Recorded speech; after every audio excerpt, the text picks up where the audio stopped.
Hi, welcome to episode 28 of Got a Story for You. I'm Phil Giunta, back after about a 5 week hiatus since our Christmas episode. So, Happy New Year to everyone on this January 31st, 2021. And as I sit here to record this episode, we're in the midst of a snowstorm that promises to leave us about 20 inches or so, which I do not look forward to clearing tomorrow morning. Hopefully, I can do it in phases before it becomes too overwhelming.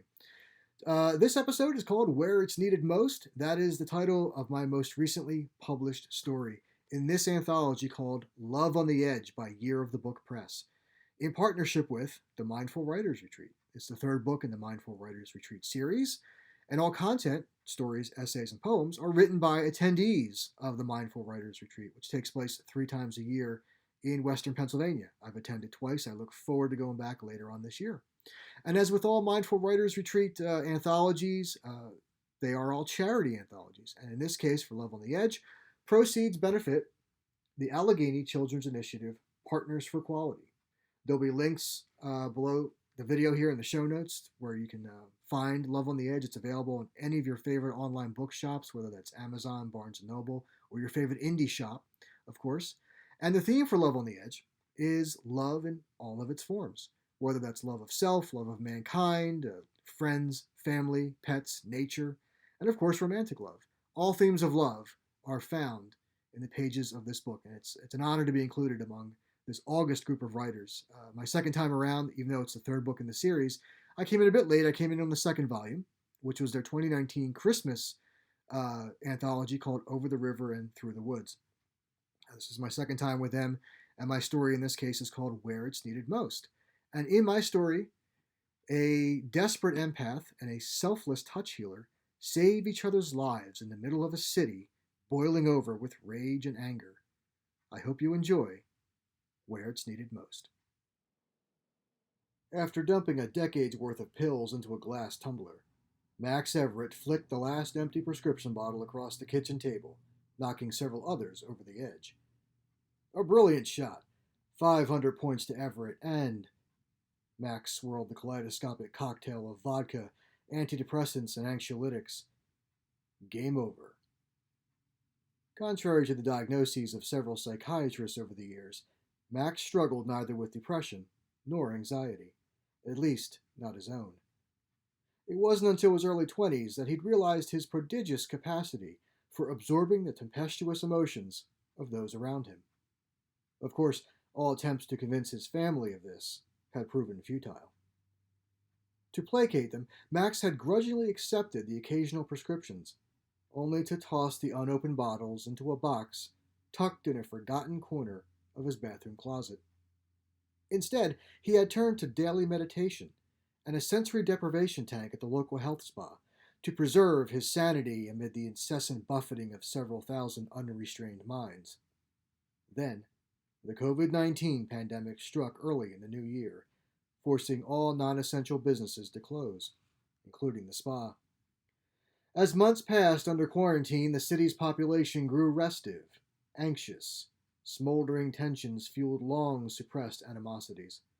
The pin was finally pulled from the grenade when an unarmed black man, smoking on his front steps and disturbing no one, was gunned down by 2 white cops while, quote, resisting arrest.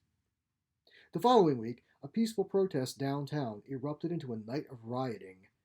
The police station was firebombed, shops were looted, and lives lost. For Max, meditation proved a meager bulwark against the relentless barrage of animus, fear, and rage. The meds he had once rejected now promised a permanent solution. After a few deep breaths, he lifted the tumbler to his mouth, wondering how long it would take for his end to come once he downed the concoction. The sooner the better. From the kitchen counter, his cell phone buzzed. Max lowered the glass until the noise stopped.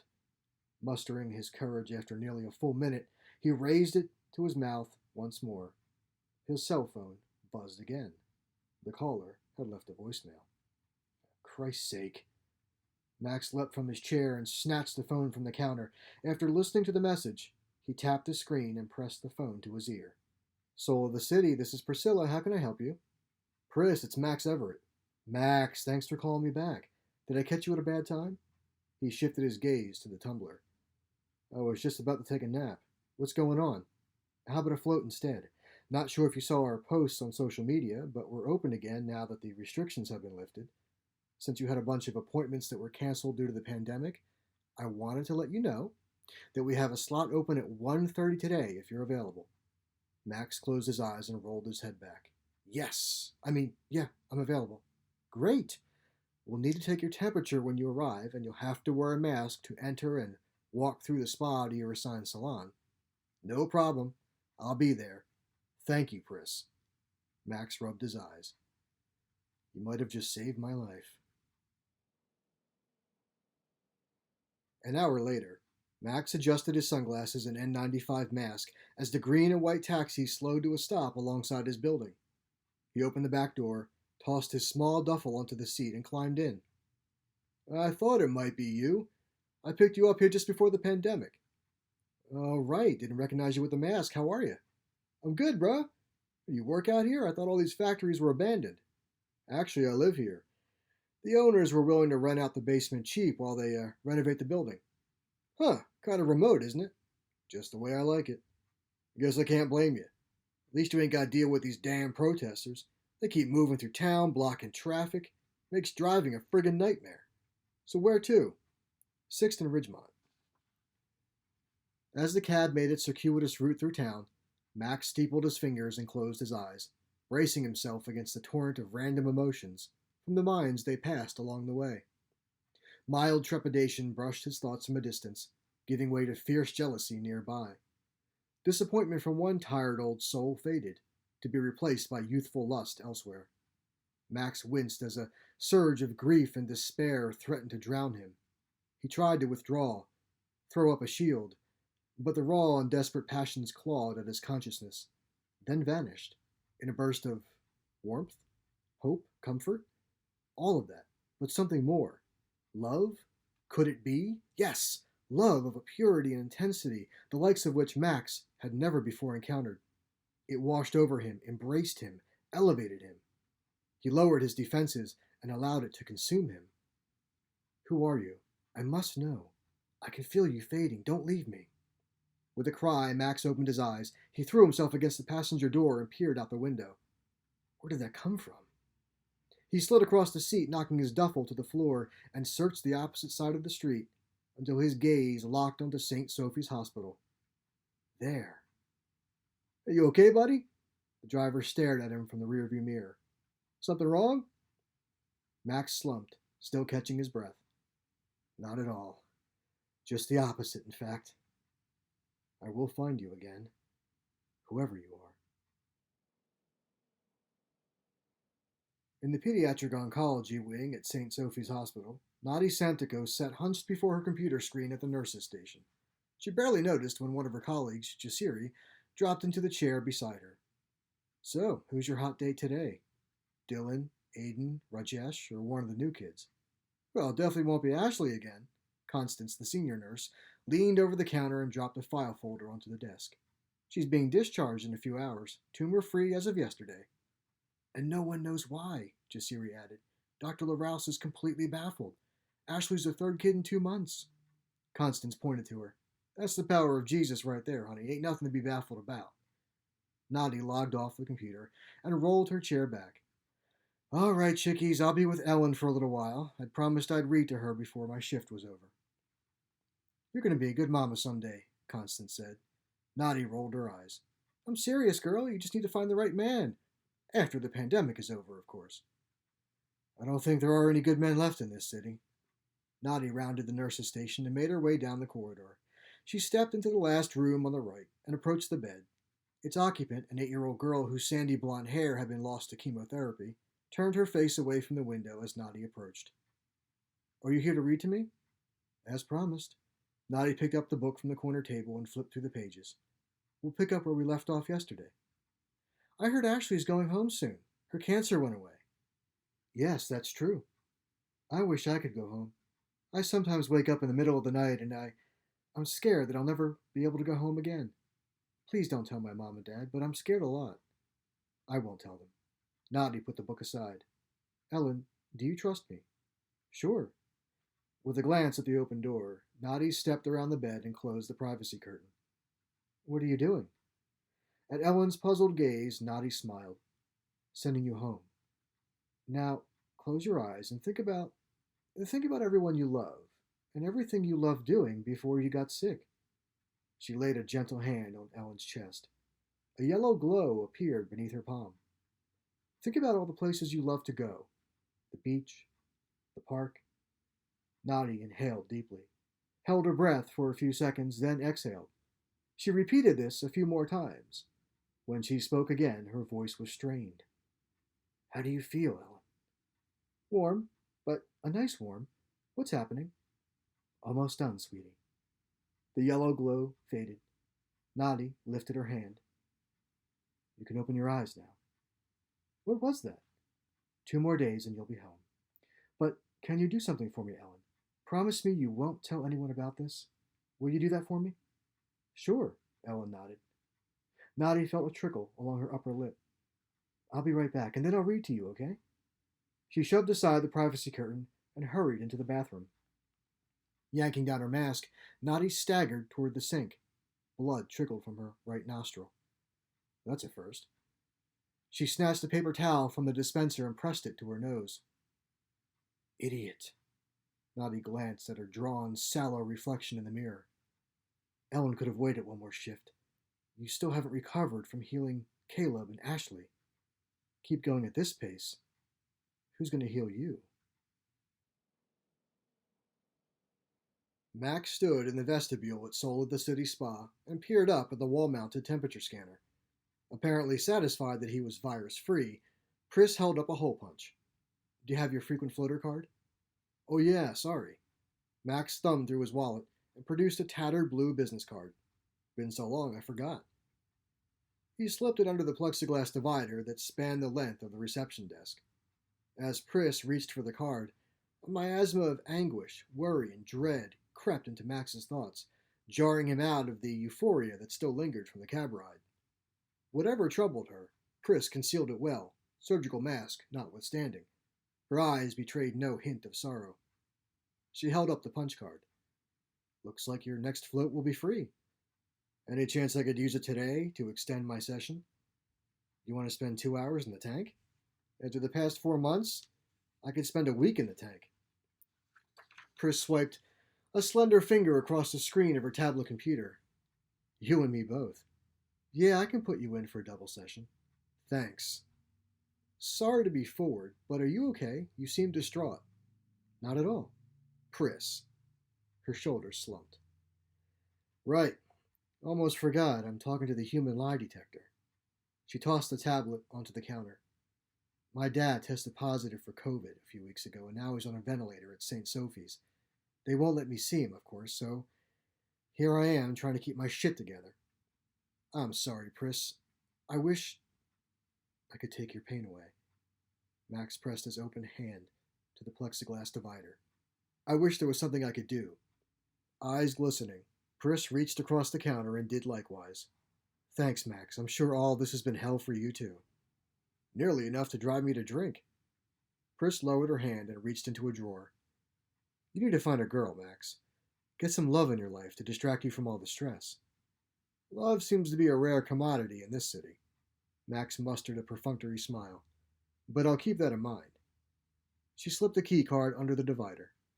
Salon D is all yours. You know the drill. Shower first before entering the tank. Thanks, Pris. You're a lifesaver. Well, that's 2 you owe me, but who's counting? Although Noddy had wanted nothing more than to go straight home and collapse at the end of her shift, healing Ellen had left her not only enervated, but famished. Fortunately, her apartment was only 5 blocks from St. Sophie's, and her favorite Greek diner just 2 blocks beyond that. She'd called ahead, allowing ample time for her order to be prepared and ready by the time she arrived. 10 minutes more and I'll be home in my pajamas and chowing down on stuffed grape leaves and moussaka in no time. As she passed an alley, Noddy was nearly trampled by a mob of teenagers, some wielding baseball bats and crowbars, but not one wearing a mask. They bolted across the street and through a parking lot before disappearing out of sight. In their wake, A young black man lay in a fetal position in the middle of the alley. Oh my God. Nadi ran to his side and lowered herself to one knee. The boy's left eye was swollen shut. Blood streaked from a gash along his forehead. I'm a nurse and I'm going to help you. What's your name? Randall. Hard to breathe. Does your chest hurt, Randall? Ribs. They wouldn't stop kicking me. Setting aside her purse and takeout bag, Nadi lifted his polo shirt. She placed one hand atop a series of dark purple bruises and the other on the side of his head. What happened? We were marching with the protest. A bunch of white guys came at us with bats and pipes, started another riot. Yeah, I just ran into some of them. Randall, can you close your eyes for me? What are you going to do? Nadi smiled. Trust me.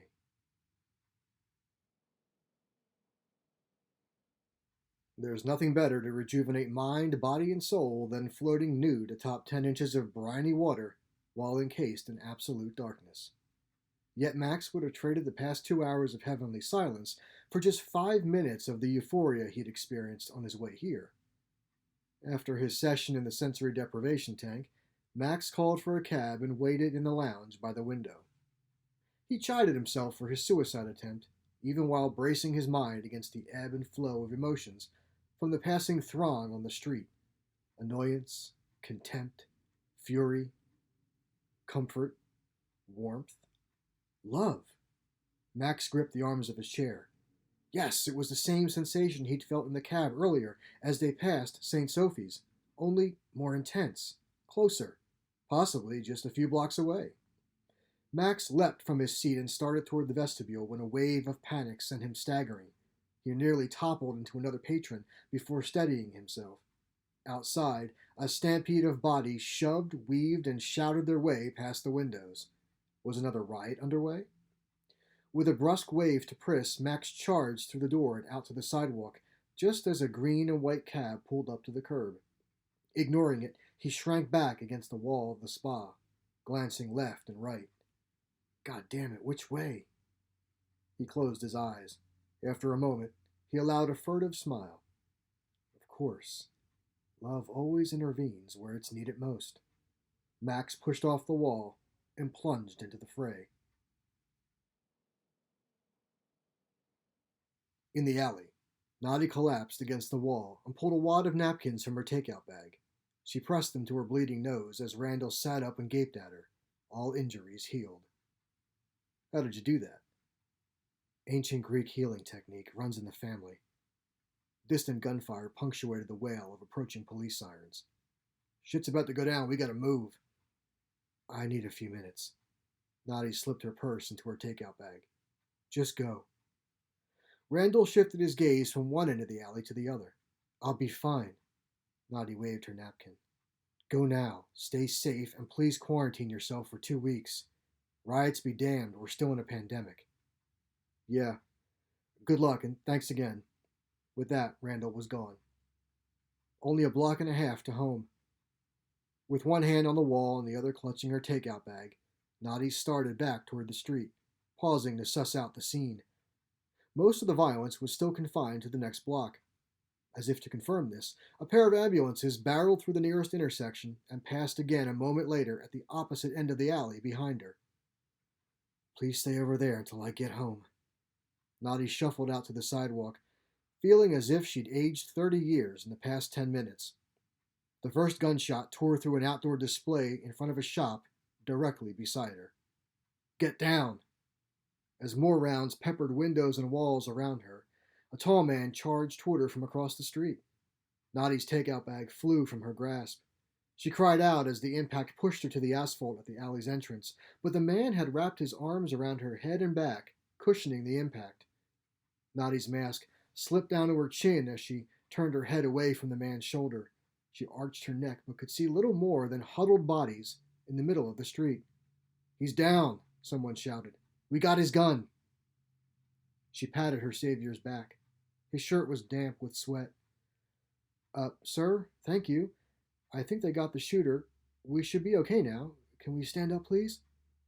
With a grunt, the man shifted his weight, but not enough to liberate Nadi.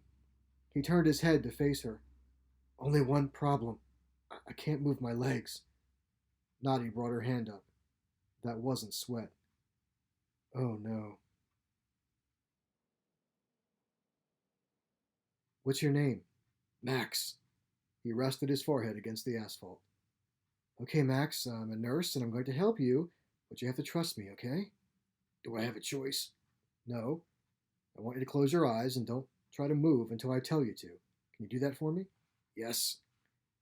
Despite his condition, Max could sense that this woman was exhausted, filled with trepidation and doubt. Was she truly the source of the perfect bliss he'd felt earlier, or had he just risked his life for nothing? Max felt a hand rustle the back of his shirt, and a moment later his own doubts were dispelled, as elation coursed through him. Even if he died here and now, it would have been worth it to save this divine being. He turned his head to face her. When he opened his eyes, she was little more than a blur. Who are you? I have to know. I'm Nadi. Now hush. I need to focus. Your injuries are severe. Blinking away his tears, Max gazed at this angel in blue scrubs. Voluminous brown hair cascaded along the pavement and clung to the sides of her face. Her angular jaw was clenched and her olive complexion damp. They say women don't sweat, they glisten, but Nadi's face glowed in a golden manifestation of the pure, selfless love she radiated. Her hand slipped from his back. She tossed 3 spent rounds to the sidewalk. You should be fine in a minute. She clenched her teeth, arched her back, and broke down into tears. Her body trembled beneath his. Nadi, what's wrong? It hurts. She drew in a sharp breath. Blood trickled from her aquiline nose. Every time I heal someone, I absorb their pain, and you're my third one today. I can't take any more. You won't need to. Max pushed himself up and knelt over her. He brought gentle hands to her temples. Let me take it. Absorbing pain is my specialty. He closed his eyes. A burden shared is a burden halved, my dear. Nadi gasped as she cupped her hands over his. My God, you're an empath. That's what led me to you. Max opened his eyes. Better now? She nodded. Max picked up her purse and helped Nadi to her feet. She fell into him as her legs buckled, and he embraced her. Can you walk? We need to get out of here. I just need a minute. She glanced down at her takeout order strewn across the pavement. Oh, damn it, that was my dinner. I'll buy you dinner, anything you want. After we each quarantine for 14 days. Nadi pulled back. Seriously, who are you? How did you really find me, and why would you risk your life for a stranger? You could have been killed. You were worth the risk. Max handed over her purse. As to how I found you, it wasn't hard. Love always intervenes where it's needed most.